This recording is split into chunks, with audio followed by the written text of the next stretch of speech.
Get out of my face! You don't belong in first class. People like you should be back in coach with the rest of the welfare abusers. Victoria Langford spat the words as she slid into seat 2A, ignoring Marcus Reed's boarding pass like it meant nothing. Crack! Her hand struck his cheek, the sound slicing through the luxury cabin's silence. Marcus didn't flinch. He touched his jaw, then rose, calm and deliberate. Victoria, rich, white, daughter of the airline's CEO, stood trembling with self-righteous fury, certain her power made her untouchable. But what she didn't know was that the man she'd just humiliated wasn't just another passenger. Marcus reached inside his jacket, pulled out a badge, and let the gold shine under the cabin lights. U.S. Air Marshal. He looked her in the eye. "Ma'am, you're under arrest."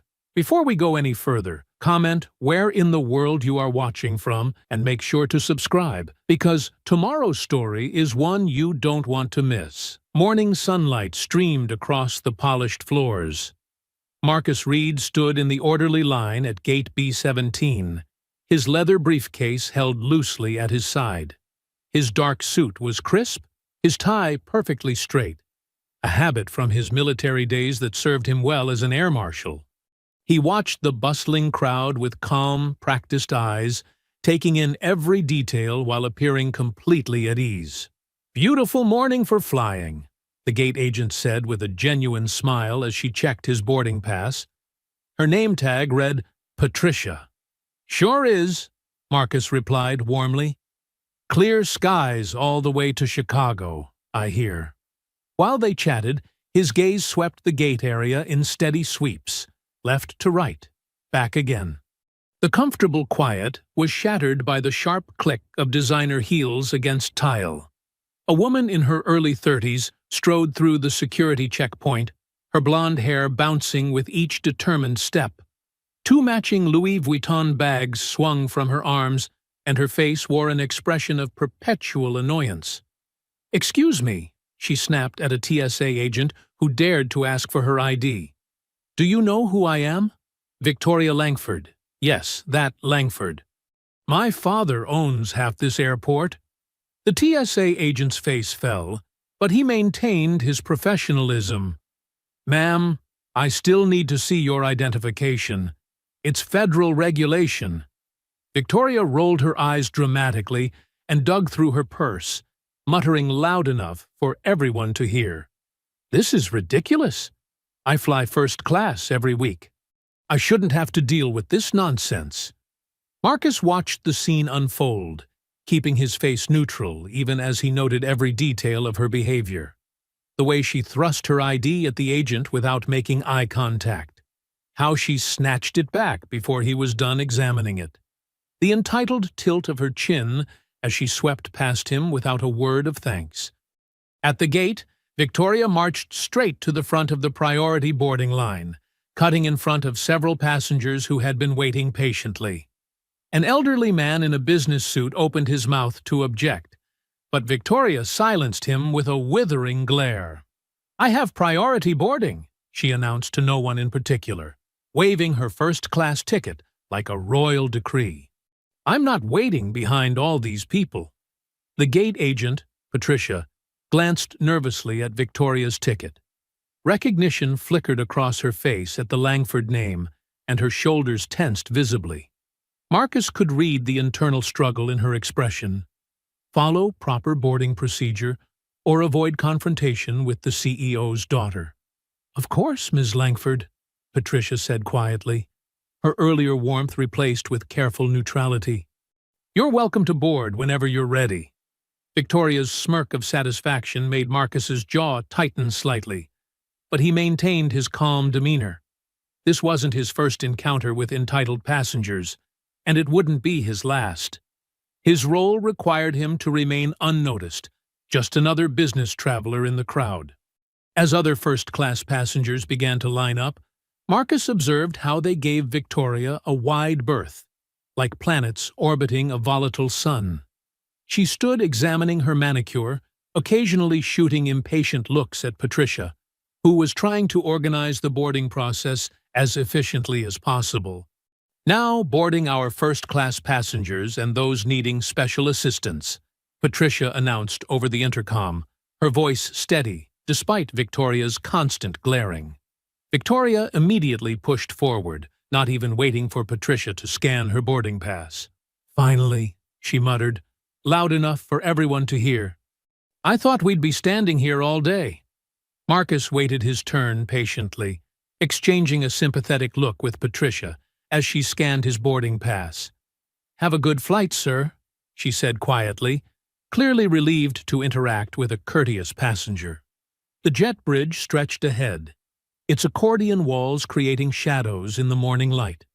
Marcus walked unhurried, his footsteps measured and quiet. Ahead, Victoria's heels clicked against the metal floor like angry punctuation marks as she stormed forward, designer bags swinging wildly. A young mother, struggling with a car seat and diaper bag, tried to press against the wall to let Victoria pass, but one of the Louis Vuitton bags still clipped her shoulder. Victoria didn't even pause to acknowledge the collision. "Sorry," the mother called out reflexively, though she'd done nothing wrong. Marcus slowed his pace, giving the mother space to adjust her bags. "Let me help you with that," he offered, carefully lifting the car seat over a bump in the jet bridge floor.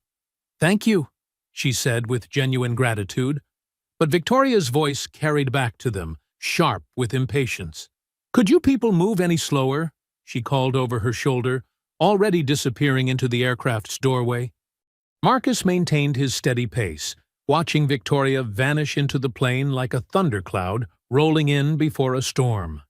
His training had taught him to read people, to spot potential threats and disruptions. Victoria Langford wasn't a security threat in the traditional sense, but her behavior set off warning bells in his experienced mind. Still, he kept his observations to himself as he approached the aircraft door, nodding politely to the flight attendant waiting to greet passengers.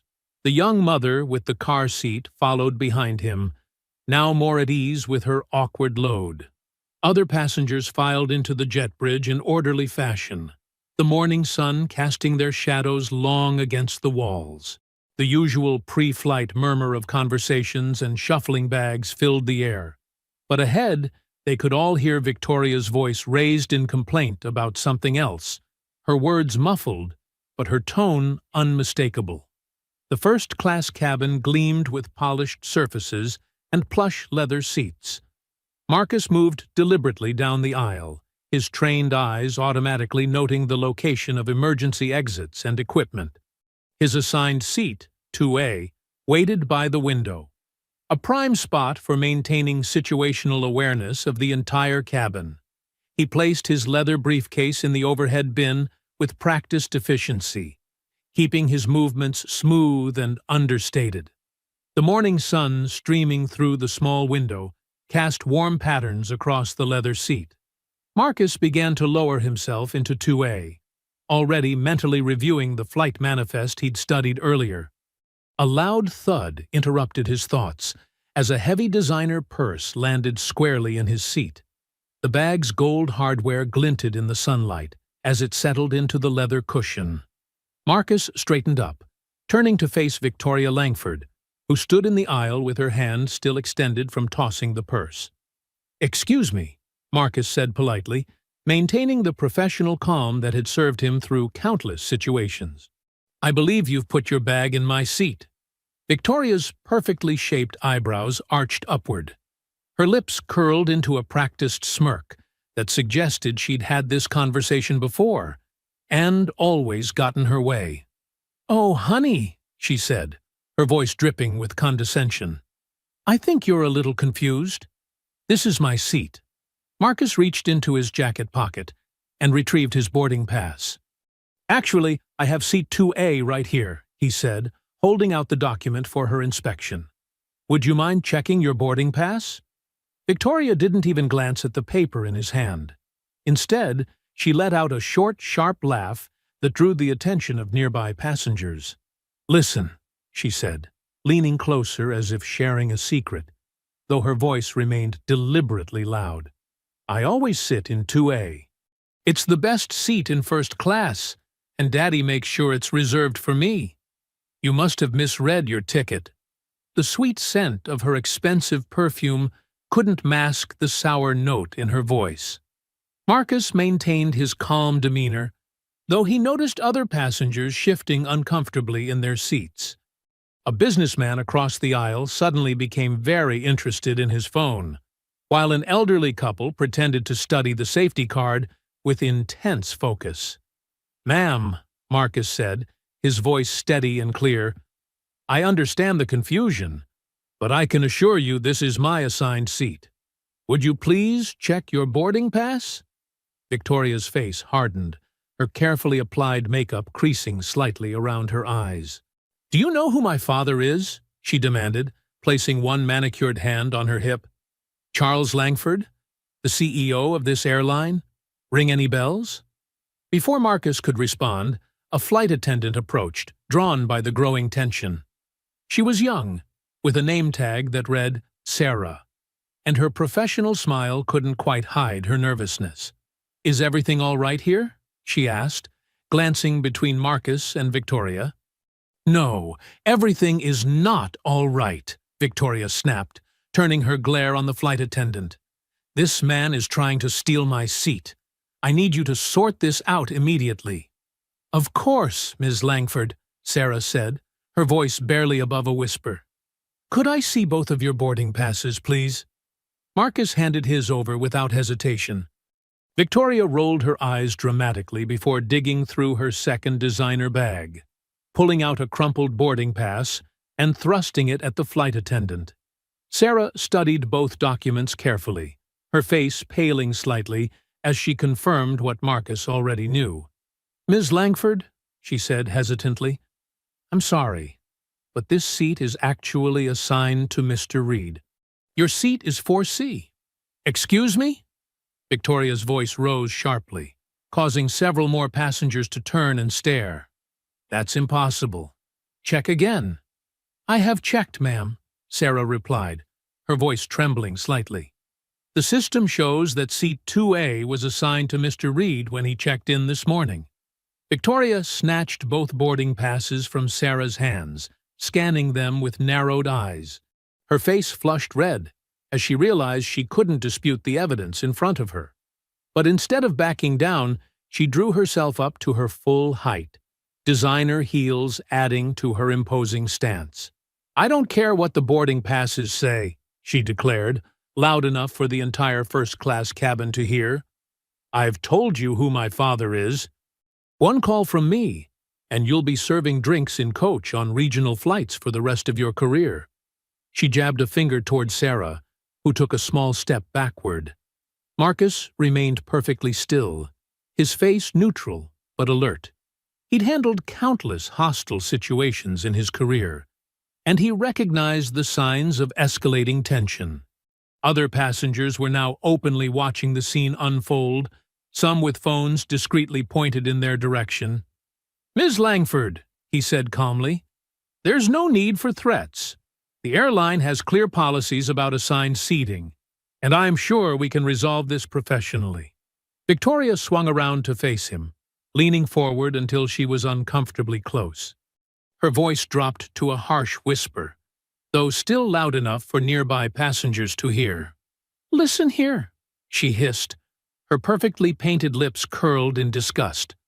"I don't know who you think you are, but you clearly don't understand how things work.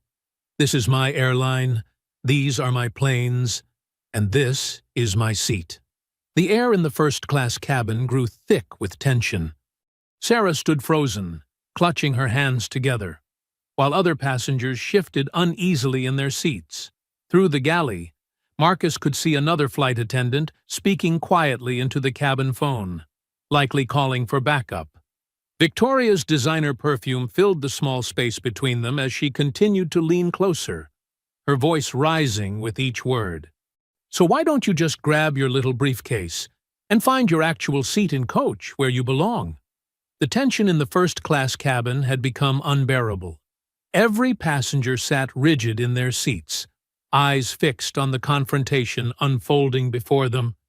The only sounds were the distant hum of the engines and Victoria's increasingly aggressive voice. Marcus maintained his professional composure, though he could feel the weight of every stare. His years of training had prepared him for hostile situations, but this one was testing his patience in ways he hadn't expected. He kept his hands visible at his sides, his stance non-threatening but firm. "Ma'am," he said evenly, "I've shown you my boarding pass. The seat assignment is clear. Please collect your belongings so we can both move on with our day." Victoria's face contorted with rage. She glanced around the cabin, seemingly drawing energy from the audience she'd gathered. "You people are all the same," she spat, her voice dripping with venom. "Always trying to take what isn't yours." A collective intake of breath rippled through the cabin. Sarah, the flight attendant, stepped forward hesitantly. "Ms. Langford, please!" "Shut up!" Victoria snapped, causing Sarah to retreat. She turned back to Marcus, her designer jewelry catching the light as she gestured wildly. "First, you try to steal my seat. What's next? My bags? My watch?" Marcus felt his jaw tighten, but his voice remained steady. "Those accusations are both inappropriate and incorrect. I'm simply trying to sit in my assigned seat." "Oh, please!" Victoria's voice rose higher, echoing off the cabin walls. "We all know what's really happening here. You saw a chance to upgrade yourself to first class, and you probably forged that boarding pass." The elderly couple across the aisle exchanged uncomfortable glances. A businessman 2 rows back had his phone raised, clearly recording the incident. Marcus could see a second flight attendant, hovering near the galley, speaking urgently into a phone. "Ms. Langford," Marcus said, his tone firm but controlled, "I'm going to say this one last time. I don't care who your father is. I don't care what seat you usually sit in. This is my assigned seat, and you need to step aside." Victoria's eyes widened at his direct challenge. Her perfectly manicured hands clenched into fists at her sides. "How dare you speak to me like that?" she hissed. "Do you have any idea who you're dealing with?" "I know exactly who I'm dealing with," Marcus replied calmly, "and it doesn't change the facts. Please move your bag." Victoria's face flushed deep red. Her breathing became rapid and shallow, her designer blouse rising and falling with each angry breath. "You uppity little," she started, then caught herself, though the implication hung heavy in the air. Marcus took a slow, deliberate breath. He'd faced prejudice before, but rarely so blatantly, so publicly. "Ms. Langford, your behavior is becoming increasingly inappropriate. I suggest you lower your voice and—" "Don't you dare tell me what to do!" Victoria screamed, stepping even closer. "You're nothing! You're nobody! This is my airline, and I won't let some thief tell me where I can and can't sit." Several passengers gasped at her words. Sarah pressed herself against the galley wall, looking desperately toward the cockpit door. The businessman with the phone adjusted his position, making sure to capture every moment. Marcus stood his ground, his expression unchanged. "Step aside, Ms. Langford. Now." Something in his quiet authority seemed to snap what little restraint Victoria had left. Her face contorted with fury, and before anyone could react, she swung her arm in a wide arc. Her hand connected with Marcus's cheek with a crack that echoed through the cabin. The sound of the slap seemed to freeze time. Passengers sat in shocked silence, mouths hanging open. Sarah covered her face with her hands. The elderly woman across the aisle let out a small scream. Marcus's head had barely moved from the impact. He stood perfectly still, his eyes never leaving Victoria's face.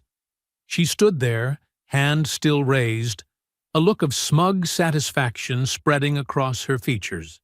"Now," she said, her voice thick with contempt, "get out of my sight before I have security drag you off this plane." The cabin remained deathly quiet. Marcus slowly raised his right hand, not to touch his reddened cheek, but to reach into his jacket pocket. Victoria's triumphant smile began to falter, as he withdrew something that caught the morning sunlight streaming through the windows. Gold glinted as Marcus held up his badge, making sure everyone in the cabin could see it clearly. "Federal Air Marshal," he said, his voice carrying clearly through the silence. "Ms. Langford, you have just assaulted a federal officer." The color drained from Victoria's face so quickly, it was as if someone had pulled a plug. Her mouth opened and closed soundlessly, like a fish out of water. Around them, passengers let out long-held breaths, some murmuring in shock, others nodding in grim satisfaction. The badge continued to catch the light as Marcus held it steady, its authority transforming the entire dynamic of the confrontation in an instant. Victoria's previous bravado evaporated, replaced by the first flickers of genuine fear as she finally understood the magnitude of her mistake. Sarah had pressed her hand to her mouth, eyes wide with disbelief. The businessman with the phone gave a low whistle, still recording. Through the sudden murmur of voices that filled the cabin, the click of the cockpit door opening echoed like a gunshot. Marcus remained motionless, his badge still raised, as Victoria took her first uncertain step backward. Her designer heels wobbled slightly on the carpet, her previous confidence shattered by the simple sight of that golden shield. The silence in the cabin felt electric as Marcus's badge caught the morning light. Several passengers pulled out their phones, not wanting to miss what would happen next. Victoria's perfectly styled hair seemed to wilt as the reality of her situation sank in. "Ms. Langford," Marcus said, his voice carrying the full weight of federal authority, "you are under arrest for assaulting a federal officer. Please turn around and place your hands behind your back." Victoria's mouth dropped open in genuine shock. For a moment, she seemed unable to process that someone was actually holding her accountable. Then her face twisted into a snarl. "You can't arrest me!" she shrieked, her voice hitting a pitch that made several passengers wince. "Do you have any idea who my father is?" "Your father's identity doesn't change federal law," Marcus replied calmly, reaching into his briefcase to retrieve a pair of flex cuffs. "Now, we can do this the easy way or the hard way. Your choice."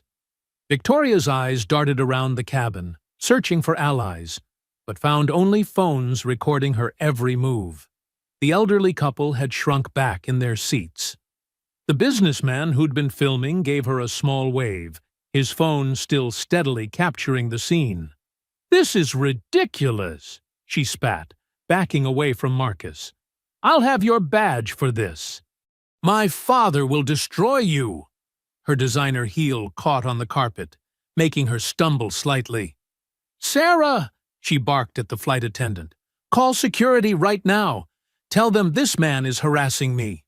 Sarah, still pressed against the galley wall, looked uncertainly between Victoria and Marcus. Her training hadn't covered this situation. Marcus produced his credentials, showing them to Sarah. "Ma'am, I need your cooperation in this matter. Please contact the captain and inform him we have a federal situation requiring law enforcement to meet us at the gate." Sarah nodded quickly, relief washing over her face at having clear direction. She hurried to the cockpit phone, her hands shaking slightly as she dialed. Victoria's breathing became more erratic. "You can't touch me," she said, but her voice had lost some of its earlier confidence. "I'll sue you. I'll sue this whole airline.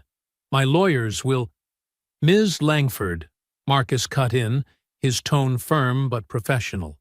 "You've already committed one federal offense. Don't make it worse by resisting arrest. Turn around and place your hands behind your back. Now." More phones appeared from the coach section as passengers crowded forward to see what was happening. Victoria's face flushed deeper red as she realized how many people were witnessing her humiliation. "This is assault!" she screamed as Marcus stepped forward. "He's attacking me because I'm white. Someone help me." Not a single passenger moved to intervene. The businessman recording actually chuckled. "Lady," he said, "we all saw what happened. Maybe save the performance for your lawyer?" Marcus moved with practiced efficiency, taking hold of Victoria's arm with just enough pressure to control but not hurt her. She tried to pull away, but years of training made his grip impossible to break. "Stop resisting," he said calmly, using his body weight to turn her around. "You're only making things worse for yourself." Victoria's designer blouse wrinkled as Marcus secured her hands behind her back with the flex cuffs. "This is so tight," she complained. "These are probably leaving marks. I demand you loosen them right now." "The restraints are properly applied," Marcus replied evenly. "They're not too tight. You're just uncomfortable because you've never been held accountable before." A few passengers actually applauded at that, quickly stopping when Marcus shook his head slightly. This wasn't entertainment. It was law enforcement. Sarah returned from the cockpit, her composure somewhat restored. "The captain has notified ground authorities," she reported. "They'll be waiting at the gate. Where would you like us to seat, Ms. Langford?" "Last row," Marcus directed. "I need a clear line of sight." He turned to Victoria. "We're going to walk calmly to the back of the plane now. Any more outbursts will be noted in my report."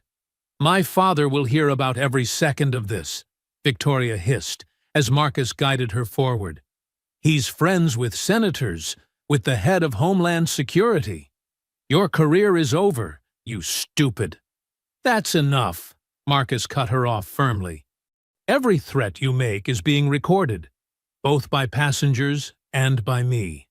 I suggest you exercise your right to remain silent." They made their way down the aisle, Victoria stumbling slightly in her expensive heels.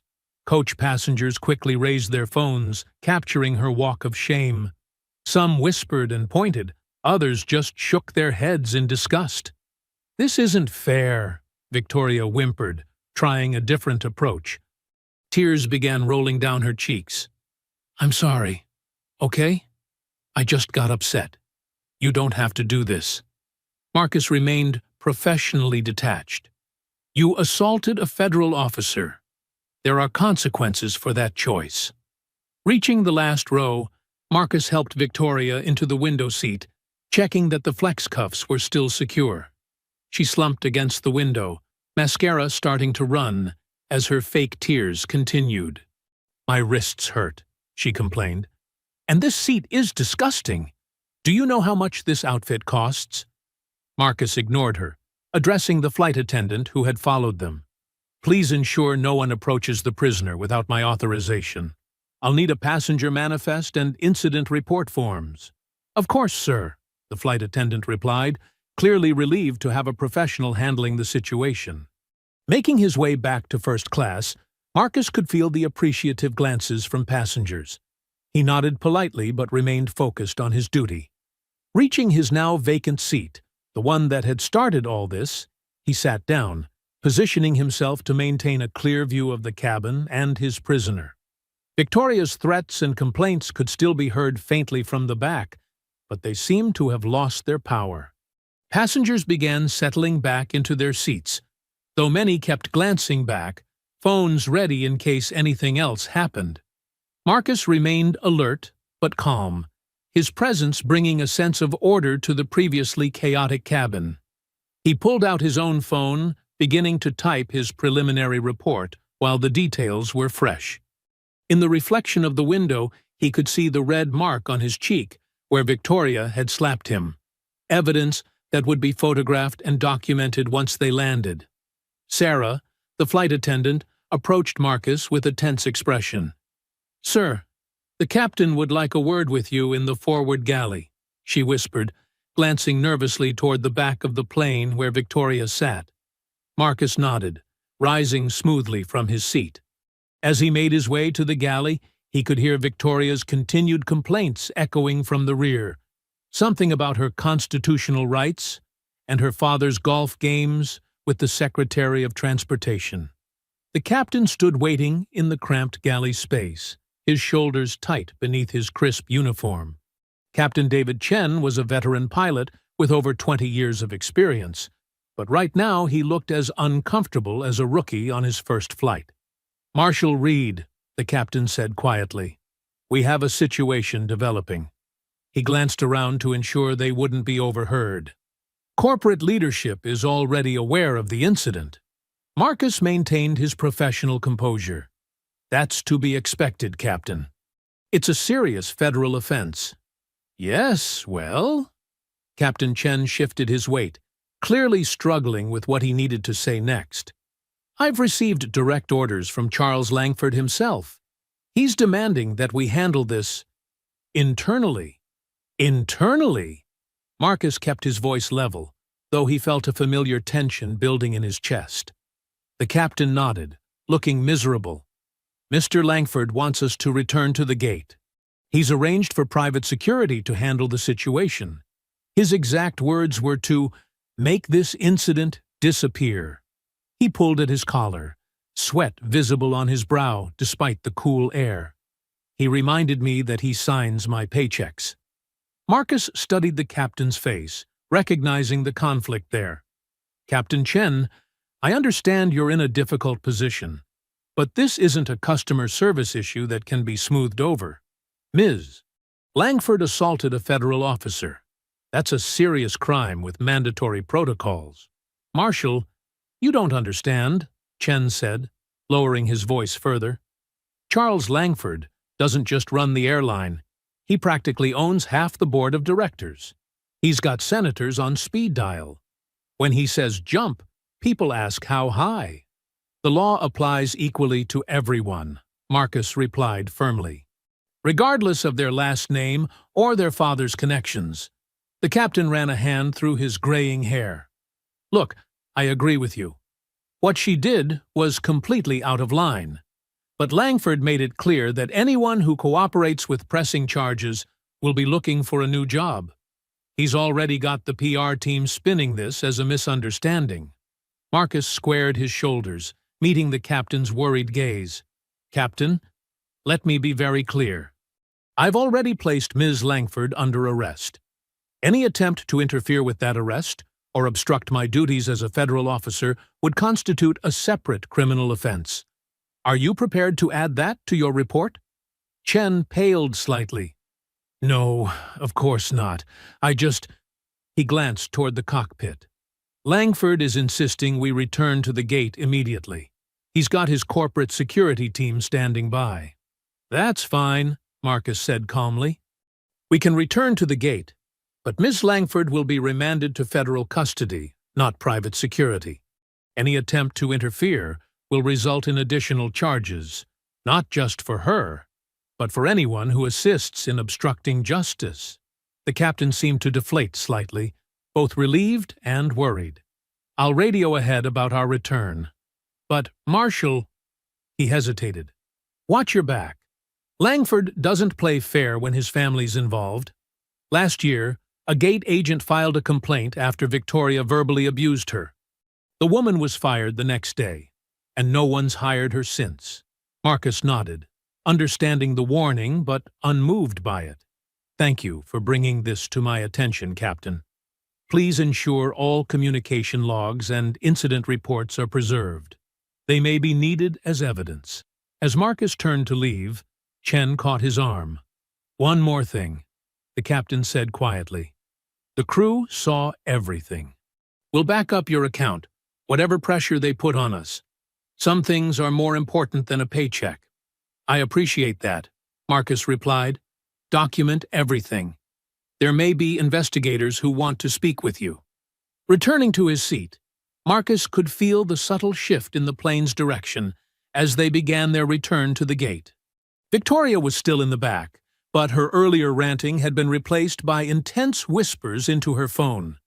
Even from this distance, Marcus could see the satisfied smirk playing across her face.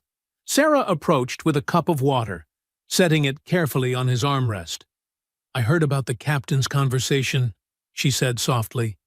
For what it's worth, the whole crew saw what happened. We've had problems with her before, but no one's ever stood up to her. Marcus accepted the water with a nod of thanks. Has she caused trouble on other flights? Several times, Sarah confirmed, straightening a stack of magazines to appear busy. Last month, She demanded a first-class passenger give up their seat because she was too important to sit in business class. When they refused, she accidentally spilled red wine all over them. But her father's office always smooths things over. From the back of the plane, Victoria's voice carried forward. "Daddy's taking care of everything. That rent-a-cop has no idea who he's dealing with. I want him fired and blacklisted. Yes, I know you can do it. Just make him go away like the others." Marcus pulled out his notebook, making careful notes about Victoria's threats and the flight attendant's account of previous incidents. The businessman across the aisle leaned over. "Got it all on video," he said quietly, holding up his phone. "Including what she's saying right now. My daughter's been a civil rights lawyer for 10 years. I know exactly how important documentation is in cases like this." Marcus gave him a professional nod. "I may need to contact you for a statement." The plane began its descent, the change in altitude causing Victoria to raise her voice further. "I don't care what it costs. Just fix it. You always fix it." Sarah shook her head as she prepared the cabin for landing. "Maybe this time someone will finally make it stick," she murmured. Marcus remained focused on his notes, adding details about the captain's conversation and the witness accounts. Through the window, he could see the airport growing larger as they approached. Ground crews were already gathering near their assigned gate, and among them he spotted several men in dark suits who didn't move like regular airport personnel. The plane turned back toward the gate where several dark vehicles waited on the tarmac. Through the window, Marcus spotted a mix of federal agents and what appeared to be corporate security, the latter easy to identify by their expensive suits and earpieces. Victoria's voice carried from the back of the plane, still on her phone. "They're all here, Daddy. Make them fix this now." Her tone dripped with entitled confidence. As the aircraft came to a stop, Marcus stood and made his way to where Victoria sat. 2 other federal agents had already boarded through the rear door, nodding to him in recognition. "Ms. Langford," Marcus said calmly, "please stand up. These agents will escort you inside." Victoria rose, awkwardly managing her designer bags despite the flex cuffs. "You're going to regret this," she spat. "My father's lawyers will have your badge by dinner." The other passengers watched intently as the agents led Victoria toward the exit. Many had their phones out, still recording. The businessman who'd spoken to Marcus earlier gave him a supportive nod. "It's about time someone stood up to her," an elderly woman in first class said loudly enough for everyone to hear. Several others murmured in agreement. Sarah, the flight attendant, handed Marcus a written statement she'd prepared. "The whole crew signed it," she said quietly. "We all saw everything." Marcus followed the group down the jet bridge, maintaining his professional demeanor despite Victoria's continued threats and complaints. The terminal had been partially cleared, but several passengers from the flight lingered nearby, phones still recording. A corporate security team waited at the gate, led by a square-jawed man in an expensive suit. "We'll take it from here," he announced, reaching for Victoria's arm. "No, you won't," Marcus stated firmly. "Ms. Langford is under federal arrest. She'll be processed according to protocol."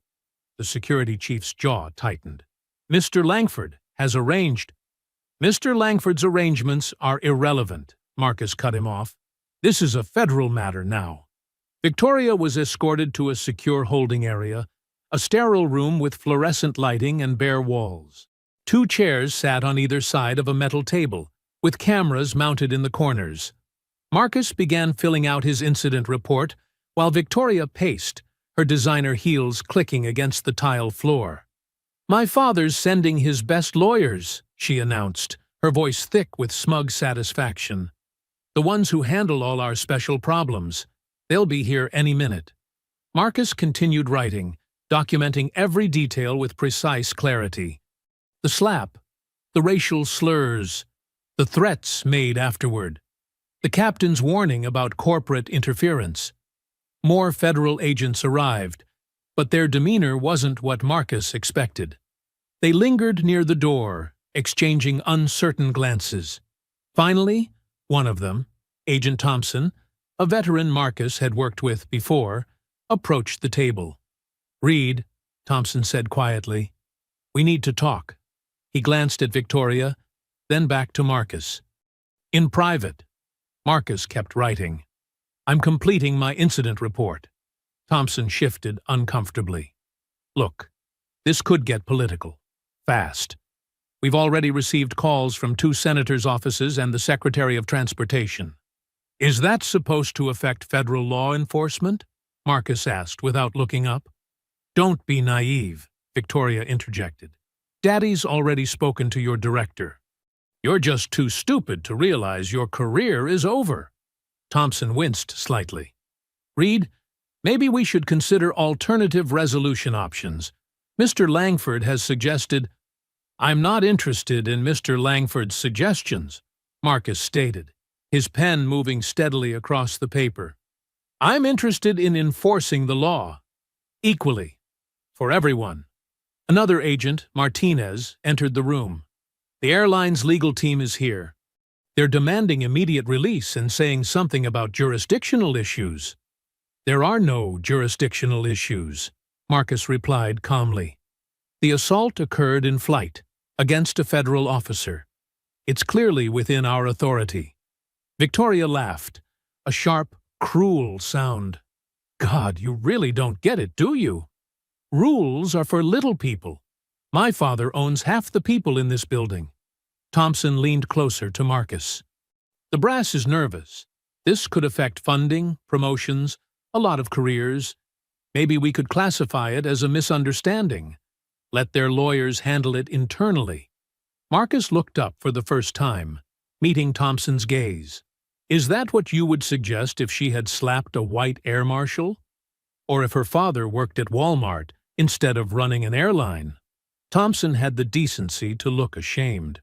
Martinez studied his shoes. The sound of expensive shoes echoed in the hallway. Victoria's face lit up. "Finally, those are Daddy's lawyers. Now you'll see what real power looks like." Marcus returned to his report, adding final details with careful precision. He noted the time, location, witness statements, and every attempt at interference. When he finished, he signed his name with firm, clear strokes. Victoria's smirk grew wider as voices approached outside. "Last chance to make this go away quietly. Daddy always says everyone has a price. Name yours." Marcus stood, gathering his completed report. The documents were comprehensive, irrefutable, and backed by dozens of witness statements and videos. He placed them firmly on the desk, squarely in front of Thompson. "My price?" Marcus met Victoria's gaze steadily. "Equal justice under law. No exceptions." The door opened behind him as several expensive suits entered, already talking about dismissals and sealed records. Marcus turned to face them, his badge gleaming under the fluorescent lights, his report secure in federal custody. Victoria's voice rang out with absolute confidence. "These are Daddy's fixers. They'll make everything disappear, just like always." Marcus sat in the airport terminal's break room, his phone buzzing constantly with notifications. The fluorescent lights cast a harsh glow as he scrolled through his social media feeds, watching the incident unfold from dozens of angles. Each passenger's video told the same stark story. Entitled, "CEO's Daughter Slaps Black Air Marshal," Justice for Marcus read one viral tweet, already reaching hundreds of thousands of views. The clearest video came from the businessman in 3A. It captured everything. Victoria's racial slurs, her aggressive stance, the sudden slap that echoed through the cabin, and Marcus's calm revelation of his badge. Comments flooded in by the thousands. "This is what privilege looks like. She thought she could get away with assault? Look how professional he stayed the whole time." Local news stations had already picked up the story. Marcus watched as the Atlanta Evening News ran the footage, reporters standing outside the airport with microphones ready. "Breaking news tonight. The daughter of Major Airlines CEO Charles Langford was arrested after assaulting a federal air marshal. His phone rang. It was Angela Porter, the TSA supervisor he'd worked with before. "Marcus, you're trending on every platform," she said without preamble. "Have you seen the coverage?" "I'm watching it now," he replied, rubbing his tired eyes. "The videos are everywhere." "Good. The more eyes on this, the harder it'll be for them to bury it." Angela's voice carried years of experience with corporate cover-ups.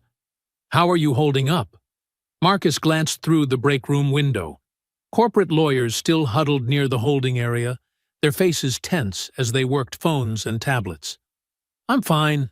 Just doing my job." "The public's on your side," Angela said. "Check CNN. They're running it nationally now." He switched to the news channel on the break room TV. Sure enough, there was Victoria's face in a corporate headshot, next to footage of the incident. The caption read, "Airline CEO's daughter arrested after assaulting federal officer." More notifications lit up his phone. The video had reached millions of views. Social justice advocates were sharing it, calling for accountability. Civil rights leaders were issuing statements demanding an investigation into the airline's history of covering up incidents. "They can't sweep this under the rug," a janitor commented as he emptied the break room trash. "Not with all those phones recording." Marcus nodded, though he knew better than to assume anything. Still, watching the public reaction felt vindicating. The truth was out there, raw and undeniable. His own agency's public affairs office had released a brief statement. "We are aware of the incident involving one of our air marshals and are reviewing all available information." Victoria's face appeared again on the TV screen, this time from an interview she'd given months ago about her charity work. The contrast between her polished public image and today's behavior was stark. Comments online were already digging up her history. Previous incidents at restaurants, hotels, and other flights that had mysteriously disappeared from record. "Look at this," Angela texted him. She'd found an archived news story about Victoria being escorted out of a Miami beach club last year after allegedly attacking a server. The charges had vanished within days. The hashtag Justice for Marcus climbed higher on trending lists. More passengers from the flight posted their accounts. "I was in first class. She was completely out of control. The air marshal stayed professional even after she hit him. She kept screaming about her daddy fixing everything." Marcus's email pinged with interview requests from major networks. His phone showed missed calls from reporters at every major newspaper. He let them go to voicemail, focusing instead on the mounting public response. Civil rights organizations released statements supporting his actions. Police accountability groups praised his professionalism. Even airline industry blogs were covering the story, questioning the culture of executive privilege that enabled such behavior. "You should see Twitter," Angela texted again. "People are sharing stories about Victoria's past incidents. Looks like Daddy's cleanup crew missed a few." Marcus watched as more videos emerged. Cell phone footage from other flights, where Victoria had berated crew members, from restaurants where she'd thrown drinks at servers, from hotels where she'd screamed at staff. Each incident had been quietly resolved, the complaints withdrawn, the records sealed. But this time was different. This time, dozens of passengers had captured everything. This time, she'd assaulted a federal officer in plain view of countless witnesses. The break room door opened. Thompson stepped in, looking uncomfortable. "Reed, you might want to see this." He pointed to the TV, where Victoria's father, Charles Langford, was giving a press conference outside airline headquarters. The CEO looked polished and controlled, his expression concerned. "We take any allegations of misconduct seriously," Langford was saying. "We are conducting a full internal investigation and cooperating with authorities to understand exactly what occurred." The carefully crafted statement rang hollow against the viral videos playing beside his face on every news channel. Comments poured in, calling out the attempt at corporate spin. Marcus gathered his things, preparing to leave. His shift had officially ended hours ago, though the paperwork had kept him late. Through the terminal windows, he could see news vans gathering in the parking lot, their satellite dishes raised against the darkening sky. "Need an escort out?" Thompson offered, gesturing toward the media crowd. Marcus shook his head. "I'll use the staff exit." As he walked through the quiet corridors of the airport's secure area, his phone continued buzzing with notifications. The videos had reached tens of millions of views. Every major news outlet was running the story. Victoria's slap played on screens throughout the terminal, her face and actions exposed to the world. For a moment, watching the truth spread beyond anyone's ability to contain it, Marcus felt a surge of vindication. The public had seen everything. They knew exactly what had happened. He pushed open the staff door, stepping into the night air. The evening breeze carried the distant sounds of news helicopters and gathered crowds. Marcus walked toward his car, unaware that in corporate offices and government buildings across the city, plans for retaliation were already being set in motion. Marcus pulled into the Air Marshal Service headquarters parking lot in Dallas early the next morning. The familiar brick building loomed against the Texas sky, its windows reflecting the rising sun. He adjusted his tie, noticing dark circles under his eyes in the rearview mirror. His phone hadn't stopped buzzing since yesterday. Inside, the usual morning bustle felt different. Conversations died as he passed. Colleagues averted their eyes or gave him tight, worried smiles. The videos had spread through the agency like wildfire. "Reed," called Janet from reception, her voice unnaturally formal. "Director Wallace wants to see you immediately." Marcus nodded, his stomach tightening. Standard procedure after an incident required a debrief, but something in Janet's tone set off warning bells. The elevator ride to the fourth floor seemed longer than usual. He checked his phone one last time before stepping out. The hashtag Justice for Marcus was still trending, now accompanied by thousands of supportive messages from law enforcement officers nationwide. Director Wallace's secretary waved him straight in. Inside the office, Wallace sat behind his desk, flanked by two men Marcus didn't recognize. One wore the uniform of Internal Affairs, the other an expensive suit that screamed, "Corporate Lawyer." "Sit down, Reed," Wallace said, not meeting his eyes. Marcus took the chair, his back straight, hands folded professionally in his lap. The wall-mounted TV played silently, showing Victoria Langford's face on a morning news show. "We've reviewed the preliminary reports from yesterday's incident," Wallace began, shuffling papers. "And frankly, we have serious concerns about your conduct." Marcus blinked. "Sir? You created a public spectacle that has embarrassed this agency and a valued airline partner." Wallace's words came out rehearsed. "Your aggressive response to a minor dispute has generated unnecessary media attention. With respect, sir, she assaulted a federal officer." The man in the suit cleared his throat. "The video shows you deliberately escalating a situation that could have been handled discreetly." "The video shows me maintaining professional composure while being racially abused and physically attacked," Marcus said evenly. Wallace winced. "That's your interpretation. Others see an officer using excessive force to humiliate a frightened young woman." The TV caught Marcus's eye. Victoria was speaking now, dabbing tears with a tissue. The caption read, "Victim of police brutality speaks out." "Turn that up," the Internal Affairs officer ordered. Victoria's voice filled the room. "Was terrified. He grabbed me so roughly. Wouldn't listen to reason. I've never felt so violated and threatened." Marcus stared in disbelief as she described an entirely fictional version of events. In her telling, she'd merely questioned a seat assignment when an aggressive officer had traumatized her. "This is absurd," Marcus said. There are dozens of videos showing exactly what happened. Videos can be misleading, the lawyer said smoothly. Context is important. Wallace slid a document across the desk. Effective immediately. You're suspended pending a full review. We'll need your badge and weapon. Sir, this is retaliation. Her father.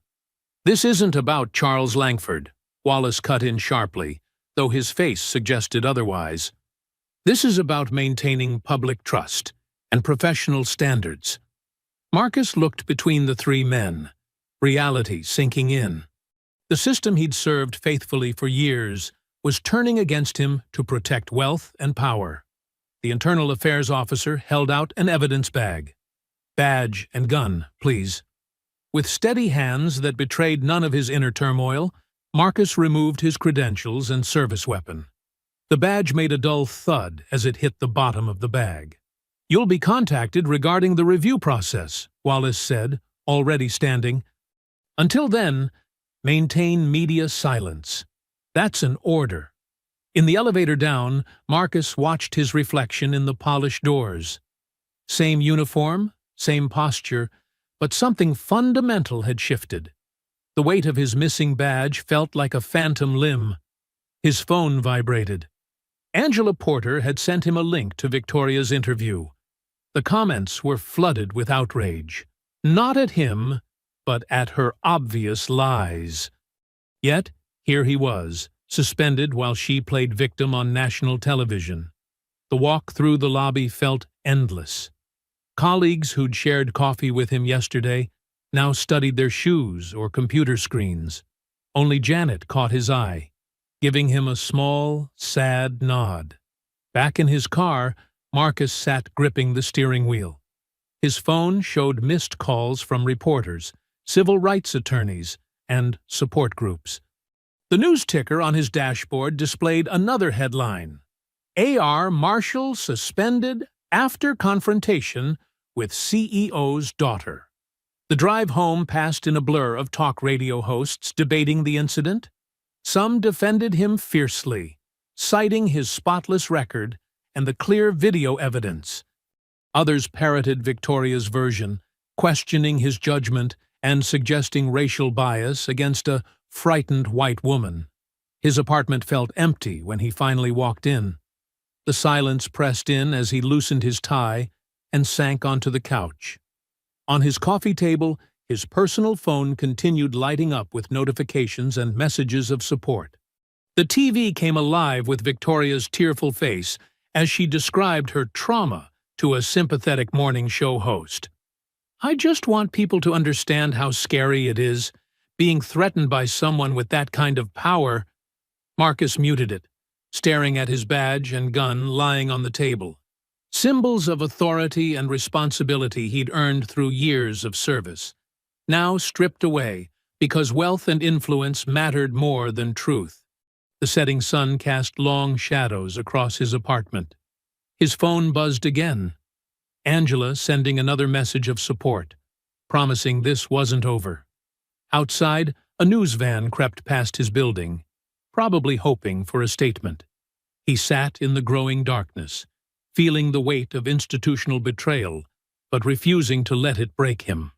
The badge on his table caught the last rays of sunlight, a reminder of the oath he'd taken, not to power or privilege, but to justice itself. A gentle knock at Marcus's door broke the morning silence.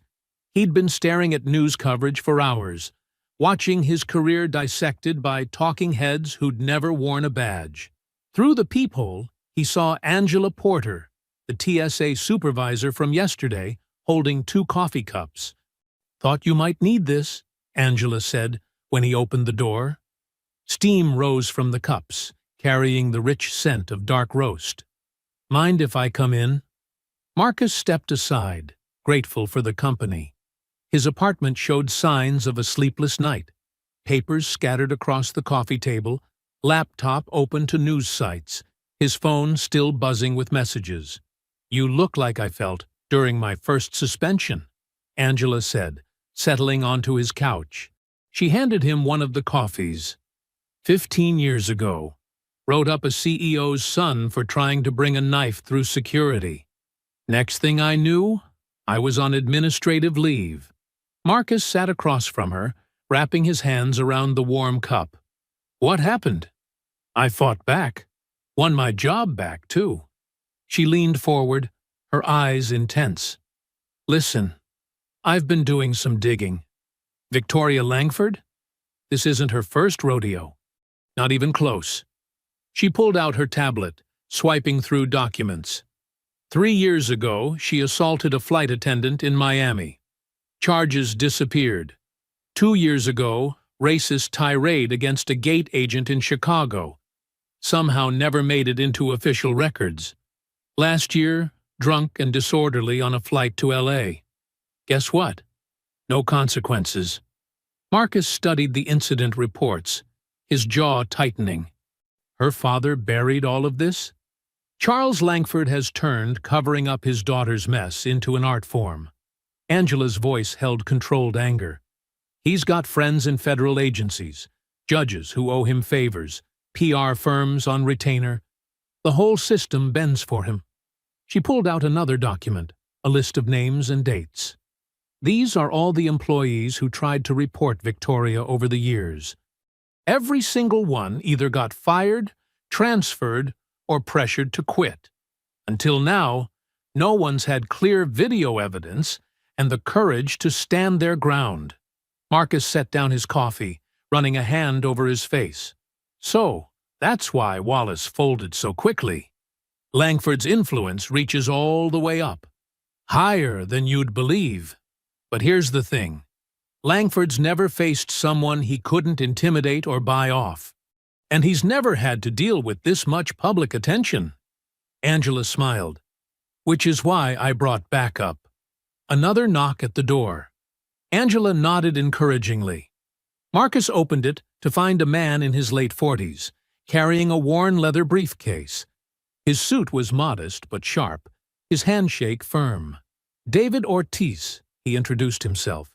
Civil rights attorney. Ms. Porter called me about your situation. David settled into an armchair, immediately commanding attention despite his relaxed posture. He pulled out a legal pad covered in notes. I've reviewed the videos, witness statements, and your service record, he said. What they're doing to you isn't just wrong, it's illegal.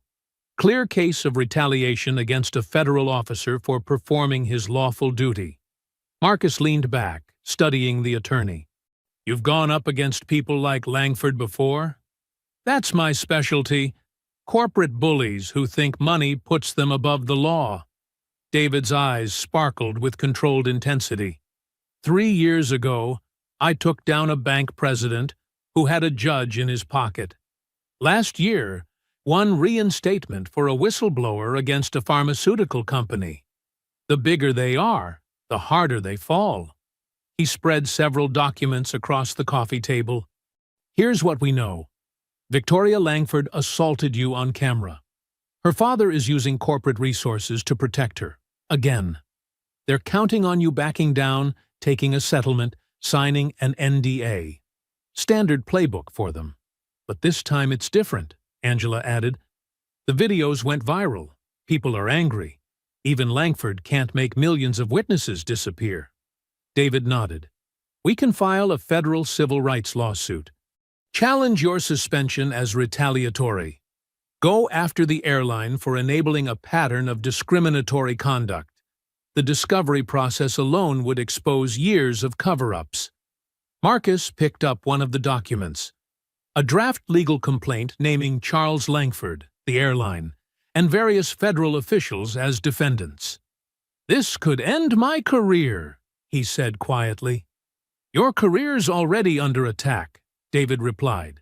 Question is, do you let them win, or do you fight back? Not just for yourself, but for everyone else they've silenced over the years. Angela touched Marcus's arm. You're not alone in this. I've got other employees ready to come forward about Victoria's past incidents. They've been waiting for someone strong enough to take the first stand. Marcus stood, pacing to his window. Outside, Another news van had joined the first, reporters hoping for a statement. His phone showed more messages of support from fellow officers, civil rights groups, even passengers from the flight. "They're counting on you being afraid," David said. "Men like Langford maintain power by making good people doubt themselves, but you've got something he doesn't: truth.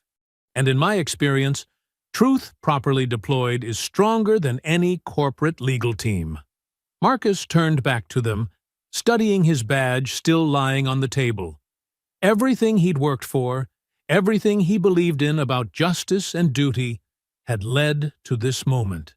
"If we do this," he said slowly, "we do it all the way. No settlements, no private deals. The truth comes out, completely." David smiled, extending his hand. "That's exactly what I wanted to hear." Marcus gripped the attorney's hand firmly, feeling the weight of the decision, but also a surge of resolve. Angela beamed, already pulling out her phone to start making calls. The morning sun streamed through his windows, catching his badge and making the gold shine. Outside, the world waited to see if one more powerful family would escape consequences. Inside, 3 people began planning how to prove that justice could still prevail against privilege. Charles Langford stood at the floor-to-ceiling windows of his corner office, hands clasped behind his back, watching the city sprawl beneath him. 60 stories up, the world looked orderly, controllable, just how he liked it. Behind him, his PR team waited in leather chairs around a gleaming conference table. Newspapers, tablets, and laptops covered the surface, each displaying another angle of his daughter's viral humiliation. "The videos are still trending," Sarah Chen, his head of communications, reported. "Over 10 million views across platforms. Public sentiment is," she hesitated, "strongly against Victoria." Charles turned, his reflection sharp in the polished table. At 62, he carried authority in every silver hair and crisp line of his tailored suit. "I don't pay you to tell me problems, Sarah. I pay you for solutions." "We've prepared several approaches," said Tom Wheeler, their crisis management specialist. He slid forward a thick folder. "The key is redirecting public anger. Make Marcus Reed the villain." Charles settled into his chair, scanning the document. "Show me." Tom clicked his remote. The wall screen filled with mock-up headlines and social media posts. "First, we flood the zone. Question his judgment, his temperament, his motives. Rogue officer terrorizes female passenger. Power-drunk Marshal exceeds authority." Sarah picked up the thread. "We've found 3 passenger complaints against Reed from his early career. Minor stuff, rough handling during turbulence, excessive pat-downs, but reframed properly." "Good," Charles nodded. "What else?" "Victoria's interview is set for tonight. Prime time, friendly host." Tom pulled up the talking points. "She'll appear vulnerable, emotional. Designer dress in soft pink. No makeup artist. We want her looking naturally distressed. The narrative," Sarah continued, "is clear. A young woman, flying alone, roughly handled by an aggressive male officer who escalated a simple seating misunderstanding into a traumatic incident." Charles studied the screen, his expression calculating. "The racial angle?" The room tensed slightly. Tom cleared his throat. "We're dancing around it. Subtle code words. Intimidating, threatening, aggressive. Let viewers draw their own conclusions." "We've lined up several commentators," Sarah added, "former air marshals, security experts. They'll question Reed's tactics, suggest he has a history of overreaction." "What about his suspension?" Charles asked. "Perfect timing," Tom said. "We leak that Internal Affairs was already investigating him. Suggest this incident fits a pattern of concerning behavior." Charles stood, pacing slowly. "The videos are still a problem. We're pushing alternative angles, different contexts," Sarah explained. suggesting the clips are selectively edited. Our social media team is seeding doubt, questioning what happened before cameras started rolling. And Victoria knows her role? Charles's voice carried an edge of concern beneath the steel. Extensively coached, Tom assured him. She'll be demure, slightly shaken but brave. We've scripted careful pauses, a moment where she fights back tears. The host knows to offer comfort. Tissue ready. Charles nodded, then pressed his intercom. Send in legal. 2 attorneys entered, carrying more folders. The civil suit is ready, the senior partner reported. Allegations of excessive force, emotional distress, civil rights violations. We'll file tomorrow morning, right after Victoria's interview builds sympathy. And the federal angle? Our contacts are applying pressure. Marshal service leadership is already backing away from Reed. Another week of media heat. He'll be looking for a quiet resignation deal. Charles returned to the window, watching his empire's reflection overlap the city below. For 30 years, he'd built this airline, protected it from threats large and small. No self-righteous marshal would undo that now. Execute the plan, he ordered. Full spectrum. I want Reed's name toxic by morning. The team dispersed, leaving Charles alone with his thoughts. A photo on his desk caught his eye.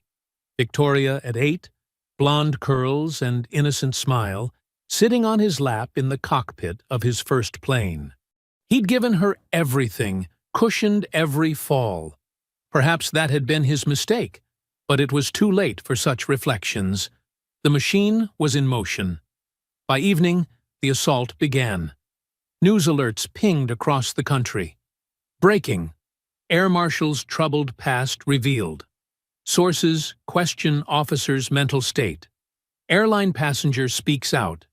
I feared for my life. Social media erupted with carefully planted doubts. Why isn't anyone showing what happened before?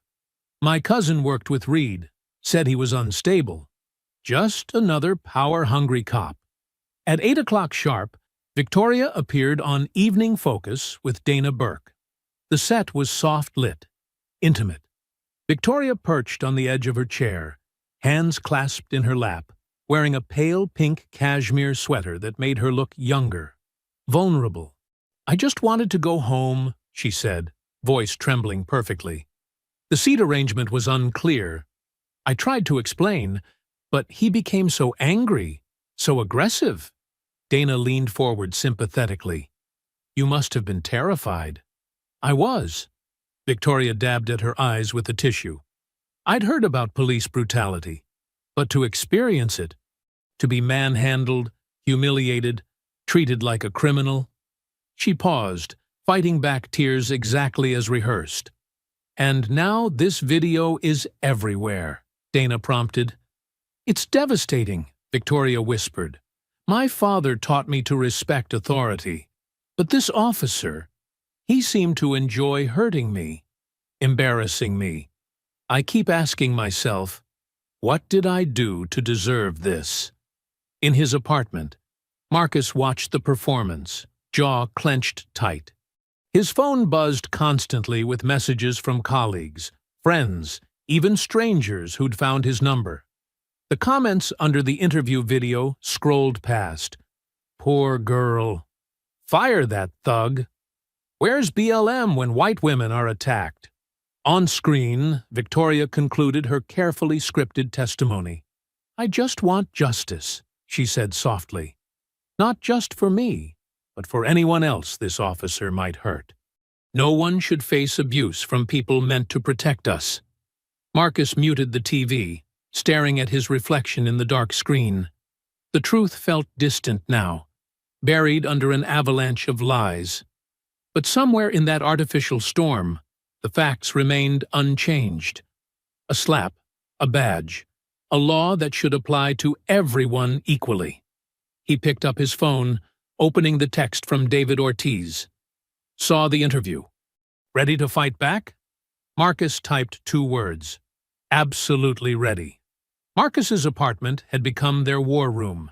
Papers and laptops covered his dining table, where Angela Porter and David Ortiz sat, reviewing the damage from Victoria's interview. Empty coffee cups dotted the landscape of documents. "They're hitting every channel," Angela said, scrolling through her tablet. "Social media, news segments, radio shows. Even got some politicians making noise about law enforcement reform now." Marcus stood by the window, watching rain streak the glass.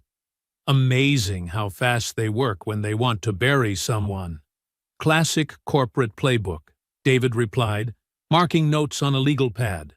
"Flood the zone with alternative narratives, muddy the waters until people can't tell truth from fiction." He'd shed his suit jacket, sleeves rolled up for battle. But they made one mistake. "What's that?" Marcus turned. "They got sloppy. Desperate people usually do." David held up printouts of the media coverage. "Look at the timing. All these independent stories dropping within hours. The coordinated messaging. It's too perfect." "Shows their hand." Angela nodded. "And those old complaints they dug up?" "I checked the dates. 2 happened when you weren't even on duty, Marcus. They're manufacturing evidence." Marcus was about to respond when his phone buzzed. Unknown number. He almost ignored it, but something made him answer. "Is this Marshal Reed?" The voice was male, nervous. I have information about Charles Langford and his daughter. Things they covered up." Marcus put the phone on speaker. "Who is this?" "Tom Bailey. I was senior accountant for the airline until last year. I've been watching what they're doing to you. It's not right." A shaky breath. "I kept records, wire transfers, hush money payments, fake expense reports, years of burying Victoria's incidents." David leaned forward. "Mr. Bailey, I'm David Ortiz, Marshal Reed's attorney. Can you be more specific about these records?" DUIs swept under the rug. Assault charges disappeared. One flight attendant she put in the hospital. Paid off with airline funds listed as employee wellness programs. Papers rustled in the background. "I've got it all documented. Dates, amounts, account numbers." "Why come forward now?" Angela asked. "Because I helped hide it," Bailey said quietly. "Coded the transfers, filed the fake reports. Told myself I was just doing my job. But watching them try to destroy you for actually doing yours—" He paused. "I can't stay quiet anymore." David pulled out a fresh legal pad. "We need to meet, Mr. Bailey. Somewhere public but discreet. There's a diner off I-85, Ray's Place. Open 24 hours, mostly truckers at night. I can be there in an hour." They agreed on signals and hung up. Marcus grabbed his jacket, while David called his investigator to run Bailey's background. Angela insisted on driving. Her car was less likely to be recognized. Ray's Place was a chrome and neon slice of 1950s America, floating in a sea of asphalt and diesel fumes. At 11 p.m., a few scattered customers nursed coffee and pie under flickering fluorescent lights. Tom Bailey sat in a back booth, exactly as described. Mid-50s, thinning hair, wearing a wrinkled dress shirt, and defeated expression. Marcus slid in across from him while Angela and David flanked the booth. Bailey's hands shook slightly as he pushed a thick manila envelope across the table. 15 years of records, he said quietly. "I started making copies after the flight attendant incident. Knew someday it would all come crashing down." David carefully opened the envelope while a tired waitress poured coffee. Inside, hundreds of pages told the story in cold numbers and corporate euphemisms. "This payment here," Bailey pointed, "Christmas Eve, 2019. Victoria drove her BMW through a store window. 2 people injured. Filed as property maintenance and customer relations." He flipped pages. "March 2021. She assaulted a gate agent who wouldn't upgrade her friend. Employee development and retention bonus." Another page. September 2022. Racist tirade against a Filipino cleaning crew. Paid them each $50,000 to sign NDAs, listed as Diversity Initiative grants. Marcus studied the documents, his cop's instincts tingling. "These are originals?" Bailey nodded. "With metadata and digital trails. Certified copies of the wire transfers, too." Charles was careful, but he needed someone to actually move the money. "That was me." "Why did you stay so long?" Angela asked. Bailey stared into his coffee. "Golden handcuffs. Good salary, pension, health care. Kept telling myself it wasn't my problem." He looked up at Marcus. "Until I watched that interview tonight. Saw them trying to do to you what they did to all the others. Except this time, they're attacking a federal officer for enforcing the law." David finished his review. "This is dynamite, Mr. Bailey. But using it means you'll have to testify." "I know." Bailey squared his shoulders. "I'm ready. Already updated my resume. Figure I won't be in corporate accounting anymore after this. But maybe that's not bad." A truck stop shower started drumming the windows. Marcus watched the rain while David explained witness protection protocols and Angela arranged safe housing. The documents felt heavy in his hands, weapons more powerful than any service weapon. "They'll come at you hard," Marcus warned Bailey. "Same playbook they're using on me." "Let them." Bailey managed a tired smile. "I'm tired of helping bullies win." David carefully transferred the files to his briefcase, clicking the locks shut. "We'll need a few days to verify everything and prepare the filing. Stay low, Mr. Bailey. No social media, no unusual movements." They left Bailey with burner phones and emergency contacts. Back in the car, rain hammering the roof, Marcus held David's briefcase in his lap. Inside, years of corruption and cruelty were reduced to paper and ink, waiting to be transformed into justice. "You okay?" Angela asked from the driver's seat. Marcus nodded, fingers tracing the briefcase's edges. The weight felt right, like truth finally finding its balance. David was already making calls. "I want forensic accountants on this tonight. Full documentation chain, ready for the SEC and Justice Department." He paused. "They thought they could bury you, Marcus. Instead, they're going to dig their own grave." The marble halls of the federal building echoed with footsteps and whispers. News vans lined the street outside, their satellite dishes reaching toward the gray morning sky like metal flowers. Marcus straightened his tie, touched the badge in his pocket for luck, and walked through the security checkpoint. Angela met him in the lobby, her usual TSA uniform replaced by a crisp black suit. "Ready?"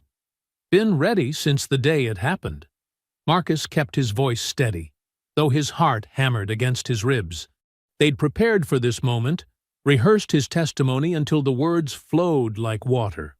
But seeing the crowd of reporters outside had made it real in a way their practice sessions hadn't. The hearing room looked like a small courtroom, with polished wood panels and the federal seal mounted behind the raised panel desk. 5 officials sat in high-backed chairs, 3 men, 2 women, all wearing expressions carved from stone. Their nameplates gleamed under the fluorescent lights. Representatives from the Air Marshal Service, Department of Justice, and Federal Aviation Administration. Marcus took his seat at the testimony table, David arranging files beside him with precise movements. The room filled quickly with spectators and press. A sketch artist in the front row captured Marcus's profile with quick strokes of charcoal. The door opened again. Victoria Langford swept in wearing a conservative navy dress that probably cost more than Marcus's monthly salary. Her face was carefully arranged in an expression of demure suffering, but her eyes still held that familiar gleam of contempt.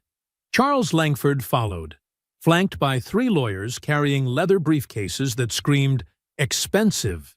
He didn't look at Marcus. "This hearing will come to order." The lead official, Director Reynolds, tapped her gavel. "We're here to review the events of Flight 23-117 on April 15th, specifically the arrest of Victoria Langford by Air Marshal Marcus Reed." She fixed the room with a stern gaze. "This is not a criminal proceeding. but an administrative review of Marshal Reed's conduct and fitness for duty. Victoria's lead attorney stood.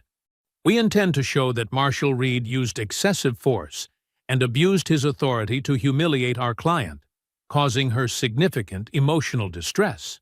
The evidence will show exactly the opposite, David responded calmly. Marshal Reed acted with exemplary restraint in the face of assault and racial harassment. Director Reynolds nodded. Marshal Reed, please take the stand. Marcus walked to the witness chair, feeling every eye in the room. He was sworn in, the oath familiar from countless court appearances over his career. Please describe the events in question, Reynolds directed. Marcus kept his voice steady and clear. I boarded Flight 23117 as part of my regular duties. I had been assigned Seat 2A in first class, a position that allows good visibility of the cabin. He described finding Victoria in his seat, the initial conversation, her refusal to move. And then what happened? Reynolds asked. Ms. Langford became increasingly aggressive. She used racial slurs, suggested I didn't belong in first class, and demanded to know who let me on the plane. Marcus maintained eye contact with Reynolds, ignoring Victoria's theatrical eye-rolling. When I again asked her to return to her assigned seat, she slapped me across the face with significant force. Victoria's attorney jumped up. Objection! My client barely touched him. This is extreme exaggeration. We have the video, David interrupted smoothly. Perhaps we should view it now. The room darkened slightly as a screen descended from the ceiling. The viral footage, captured by 3 different passengers, played in sequence. The first showed Victoria's initial refusal to move. The second captured her racial taunts clearly. The third, shot from the perfect angle, showed the slap in brutal clarity. In slow motion, Victoria's hand swung in a vicious arc, connecting with Marcus's cheek with enough force to snap his head sideways. The sound cracked through the hearing room speakers like a gunshot. Several panel members flinched. The footage continued, showing Marcus's calm response, the display of his badge, the professional way he handled the arrest. No excessive force, no abuse of power. Just clean, by-the-book law enforcement. When the lights came up, Victoria's composed mask had cracked slightly. She whispered urgently to her father, who was rapidly turning an alarming shade of red. The videos speak for themselves, David said into the silence. But they're only part of the story. Marshal Reed, please tell the panel about the aftermath. Marcus described the captain's warning about pressure from above, the suspension, the media smear campaign. His voice remained professional, but the underlying steel was unmistakable. This isn't just about one incident, he concluded. It's about whether the law applies equally to everyone, regardless of wealth or connections. Victoria's attorney attempted to paint the slap as a minor misunderstanding and suggested Marcus had deliberately provoked his client. But under David's skilled cross-examination, Victoria's story began unraveling. She couldn't explain why her version contradicted the video evidence. She couldn't justify her recorded racial slurs. Were you in your assigned seat, Ms. Langford? David asked. Well, no, but did you strike a federal officer after he asked you to move? He was being aggressive. The video shows him standing still with his hands at his sides. Yes or no? Did you strike him? Victoria's face flushed. Yes, fine. I slapped him. He deserved it for not knowing his place. A shocked murmur ran through the room. Charles Langford closed his eyes in defeat while his lawyers frantically scribbled notes. Director Reynolds called a recess. As the panel filed out, their faces showed a mix of disgust and determination. Victoria stormed from the room, her designer heels clicking angry Morse code on the marble floor. Charles Langford remained, huddled with his legal team. Their whispered conversation grew heated, his face darkening as the lawyers apparently delivered unwelcome news. Marcus couldn't hear the words, but the body language told the story. They were losing, and losing badly. Marcus sat in his living room, the TV news playing softly as darkness settled outside his windows. The street lights cast long shadows through the blinds, marking time like a slow-moving sundial across his carpet. His phone buzzed, another news alert, then another, and another. Breaking news! Airline CEO Charles Langford accused of years-long cover-up. He turned up the volume as Angela let herself in, carrying a bag of takeout. She'd been checking in on him regularly since the hearing, bringing food and updates from her TSA contacts. Tonight, her usual calm demeanor crackled with barely contained excitement. "Turn to Channel 7, she said, setting down the food. The story just broke nationwide. The screen filled with documents, spreadsheets, emails, bank transfers, each one a nail in Charles Langford's corporate coffin. The accountant's files had found fertile ground among investigative reporters. They detailed years of misappropriated funds, hush money paid to Victoria's previous victims, and bribes to keep incidents out of police reports. Sources confirm at least 12 separate incidents were buried using airline resources, the anchor reported, including 3 assaults, 2 DUI accidents, and multiple cases of racial harassment against airline staff. Angela settled onto the couch, passing Marcus a container of food. "Look at the stock ticker." The airline's share price was in freefall, dropping by double digits as investors fled. Emergency statements from the board of directors scrolled across the bottom of the screen, promising full cooperation with investigators.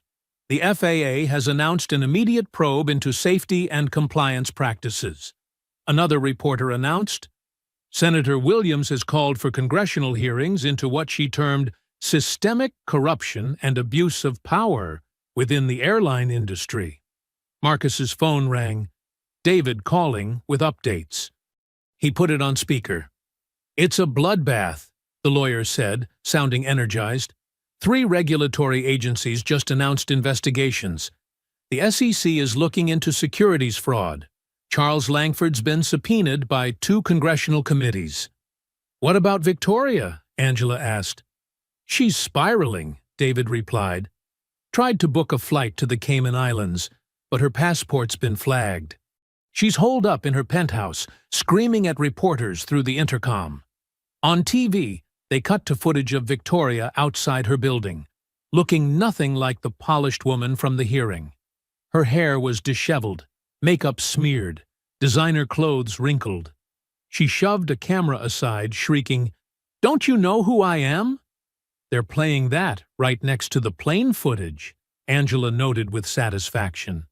Same entitled attitude, just without Daddy's PR team to clean it up. Marcus watched silently, remembering the sting of her slap, the weight of his suspension papers, the long nights wondering if the truth would ever matter against money and power. The news shifted to Charles Langford, leaving his office, surrounded by lawyers and reporters. Gone was the commanding CEO presence. His shoulders sagged under his expensive suit. Camera flashes caught the defeat in his eyes. "Mr. Langford, did you authorize payments to cover up your daughter's assaults? Is it true you threatened employees who reported her behavior? Will you resign as CEO?" He pushed through the crowd without answering, ducking into a waiting car. But the questions followed him, each one representing another crack in his carefully constructed shield of influence. "The airline's board has called an emergency meeting," the anchor reported. "Sources say they're discussing leadership changes and strategic options, including possible bankruptcy protection."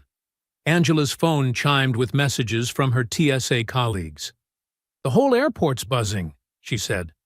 "Remember that gate agent Victoria screamed at last month? She's filing a formal complaint now. Others are coming forward too." More alerts popped up on Marcus's phone. The police were reopening old cases involving Victoria.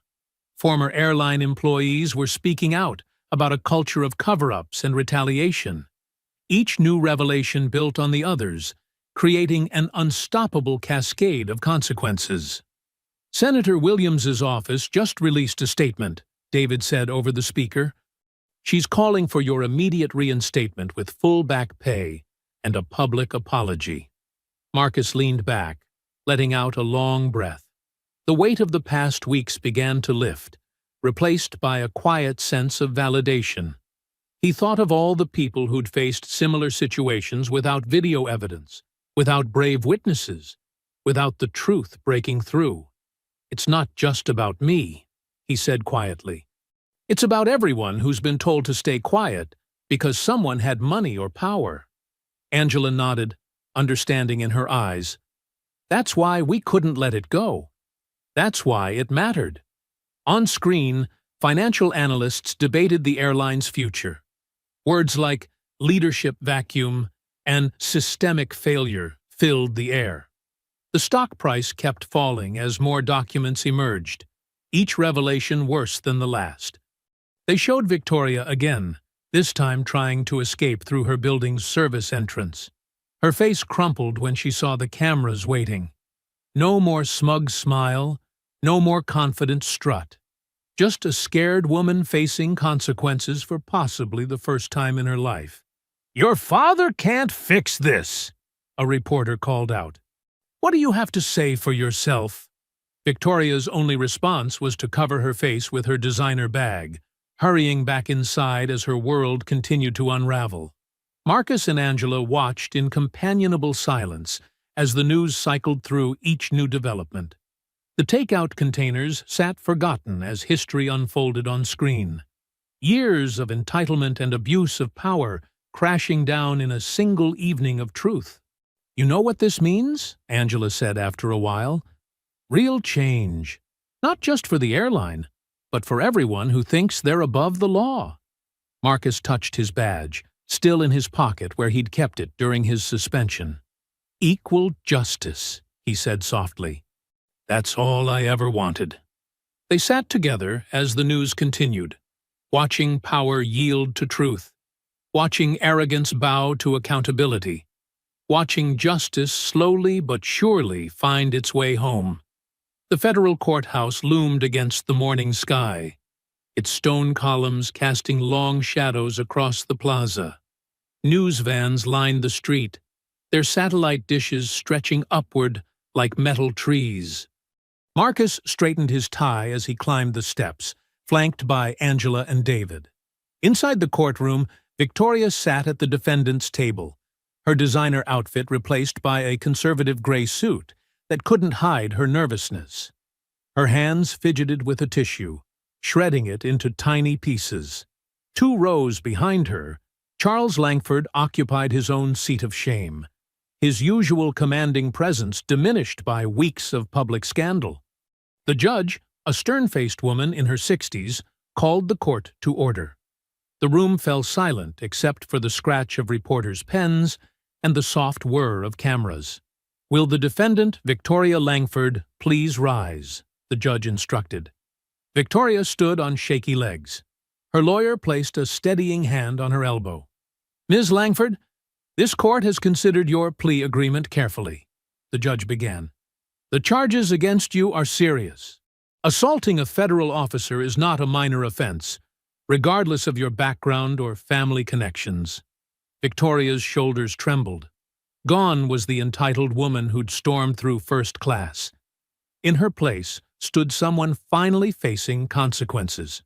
"However, considering your lack of prior convictions," the judge paused, looking pointedly at the gallery where everyone knew about the covered-up incidents. "On official record, this court accepts the plea agreement." The judge adjusted her glasses. "You are sentenced to 2 years of probation and 500 hours of community service, to be served specifically in airport maintenance and cleaning duties." A gasp rippled through the courtroom. Victoria's face flushed red. "Your service will be supervised and documented. You will work alongside regular maintenance staff, performing the same duties they do. This includes cleaning terminals, bathrooms, and other facilities." The judge's voice hardened. "And yes, Miss Langford, this will be public. Consider it an opportunity to learn respect for those you've treated poorly." Victoria swayed slightly. Her lawyer steadied her again. "Additionally, you are banned from flying on any commercial airline for the duration of your probation, except when required for court appearances." The judge's gaze was stern. "Perhaps walking through airports with a mop instead of a first-class ticket will provide some perspective." Marcus watched from his seat, his face neutral, but his chest tight with vindication. Angela squeezed his arm gently. The judge turned her attention to Charles Langford. "Mr. Langford, please rise." Charles stood, his expensive suit hanging looser on his frame after weeks of stress. His lawyer rose beside him, clutching a thick folder of documents. "The charges against you are extensive," the judge continued. "Embezzlement of corporate funds, witness tampering, obstruction of justice. This court is particularly troubled by your systematic abuse of power to shield your daughter from consequences." Charles stared straight ahead, but his jaw twitched. "Your plea agreement includes immediate resignation as CEO, cooperation with ongoing investigations, and significant financial restitution." The judge shuffled her papers. "You will serve 18 months under house arrest, followed by 5 years of probation.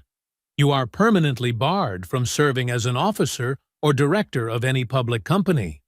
The former CEO seemed to shrink with each word. His empire, built over decades, crumbling in minutes. "Furthermore," the judge added, "you will pay a fine of $20 million, separate from the corporate restitution. Perhaps that will help you understand that money cannot buy immunity from the law." Cameras clicked rapidly as Charles nodded stiffly. His lawyer began gathering their papers. The judge surveyed the courtroom. "Air Marshal Reed, please stand." Marcus rose, straightening to his full height.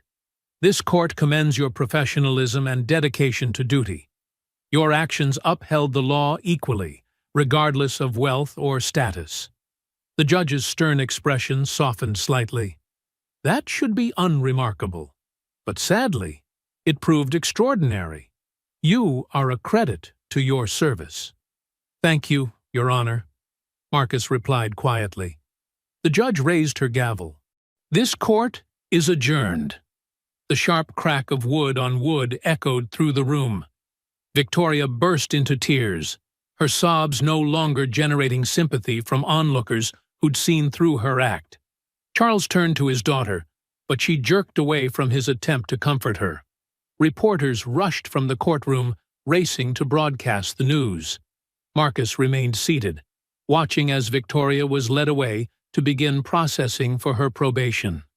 Her designer heels clicked unsteadily on the floor, each step taking her further from her privileged bubble. Charles followed shortly after, surrounded by his legal team. The man who'd once commanded boardrooms and bent regulations now shuffled toward house arrest. His power evaporated. Angela stood, straightening her TSA uniform. "Ready?" Marcus nodded, rising beside her. David gathered his briefcase, a satisfied smile playing at his lips. "The airline's new management called," David said quietly as they walked. "They want to discuss systemic changes, training programs, accountability measures, real reform." "Good," Angela replied. "Change has to start somewhere." They reached the courthouse steps. Camera flashes erupted as reporters spotted them. But unlike the Langfords, Marcus walked tall, unafraid of the attention. "Air Marshal Reed, how do you feel about the sentence?" "Mr. Reed, what's your message to others facing workplace discrimination?" Marcus paused, considering. Angela and David flanked him protectively, but he didn't need shielding anymore. "The law applies equally to everyone," he said clearly. "That's not just a saying. It's a promise we have to keep fighting for." He descended the steps steadily, head high, the morning sun warm on his face. Behind him, the courthouse stood as it always had, But something had changed. A small crack had appeared in the wall of privilege, a reminder that justice could still prevail. Angela matched his stride, her presence a reminder of all the quiet allies who'd helped truth emerge. David walked on his other side, the lawyer who'd believed in the case when others wavered. Together, they made their way through the crowd, leaving the Langfords' shattered empire behind. The familiar hum of the airport terminal surrounded Marcus as he walked toward his gate 6 weeks later. His polished shoes clicked against the gleaming floor. The same floor where somewhere Victoria Langford was probably pushing a mop under the watchful eye of her probation officer. He'd seen the photos in the news, the former CEO's daughter in a maintenance uniform, learning what real work felt like. The images hadn't brought him joy, exactly, but they represented something important. Accountability had finally caught up to those who thought themselves above it.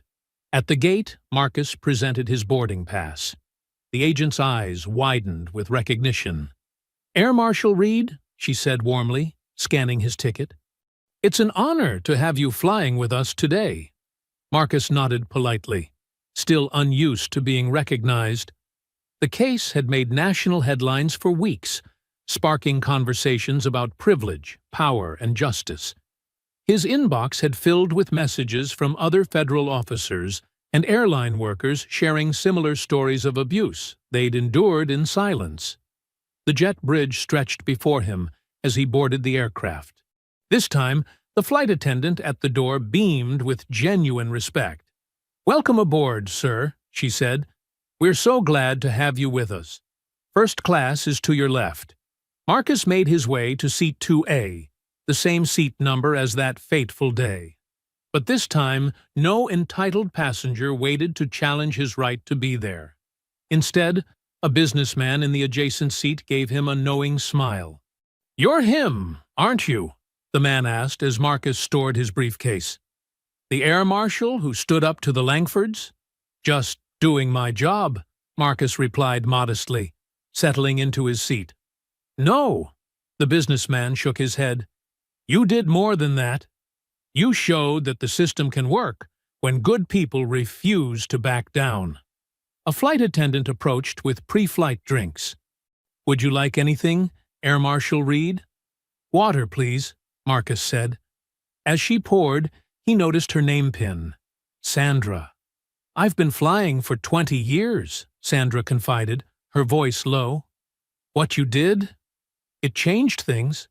Management actually listened when we complained about abusive passengers last week. They're not just brushing it off anymore." Marcus accepted the water with a grateful nod. The airline had indeed undergone major changes. The new CEO had implemented strict anti-harassment policies, improved staff protection measures, and established clear consequences for passenger misconduct, regardless of status or connections. Through the window, Marcus watched ground crews preparing the aircraft. He remembered Angela's words from their last coffee meeting. "You didn't just win a case, Marcus. You cracked open a door that was shut for too long." She was right. The Langford incident had exposed more than one family's corruption. It had revealed the quiet complicity that allowed such behavior to flourish. Now, other companies were reviewing their practices, fearing similar scandals. The captain's voice crackled over the intercom, welcoming passengers aboard. Marcus noticed the different tone in these announcements now. More emphasis on mutual respect, clear statements about passenger conduct expectations. A young black girl walked past his seat with her mother, her eyes widening as she recognized him. She waved shyly, and Marcus smiled back. That was another unexpected outcome, becoming a symbol of standing firm against injustice. The boarding process continued smoothly. Marcus observed the crew's interactions with passengers, noting the newfound confidence in their demeanor. They no longer seemed afraid to enforce rules evenly, knowing their administration would back them up. His phone buzzed with a text from David. "Airline board approved the new training program. Starting next month. You made this happen." Marcus thought about the journey from that first confrontation to now. the suspension that had felt like defeat, the allies who'd stepped forward, the evidence that had finally tipped the scales. Each piece had mattered, building toward something larger than himself. The plane began pushing back from the gate. Out the window, Marcus could see his reflection overlaid against the terminal buildings. He looked the same as that day, neat suit, calm demeanor, but he felt different. Stronger, perhaps. More certain of the ground he stood on. The safety demonstration began, and Marcus noticed passengers actually paying attention, showing respect to the crew. Small changes, but meaningful ones. The culture was shifting, slowly but surely. As they taxied toward the runway, Marcus recalled Victoria's last appearance in court. The judge had made her apologize to him personally. Her words had been stilted, rehearsed, but her humiliation had been real. Sometimes, he mused, that was how change began. Not with genuine remorse, but with the realization that actions had consequences. The engines roared to life. Marcus felt the familiar surge of acceleration as the plane raced down the runway. He'd made this journey countless times before, but today felt different. Each mile marked distance not just in space, but from what had been to what could be. The plane lifted smoothly into the air, the ground falling away below. Marcus watched the airport shrink, becoming a pattern of lights and lines. Somewhere down there, Victoria was learning lessons she should have learned long ago. Charles was confined to his mansion, his empire dismantled. Justice had many forms, he reflected, and sometimes the most fitting punishment was simply removing the shield of privilege. The aircraft banked gracefully, catching the morning sun. Marcus's reflection smiled back at him from the window. Not a triumphant grin, but the quiet satisfaction of someone who'd held his ground and seen truth prevail. The sky stretched endlessly ahead, blue and clear, like possibility itself. A soft chime indicated they'd reached cruising altitude. Marcus reclined his seat slightly, at peace with where he was and what he'd done. The truth had won out. Justice had been served. And somewhere far below, the world was slowly, steadily changing for the better. I hope you enjoyed that story. Please like the video and subscribe so that you do not miss out on the next one. In the meantime, I have handpicked 2 stories for you that I think you will enjoy. Have a great day.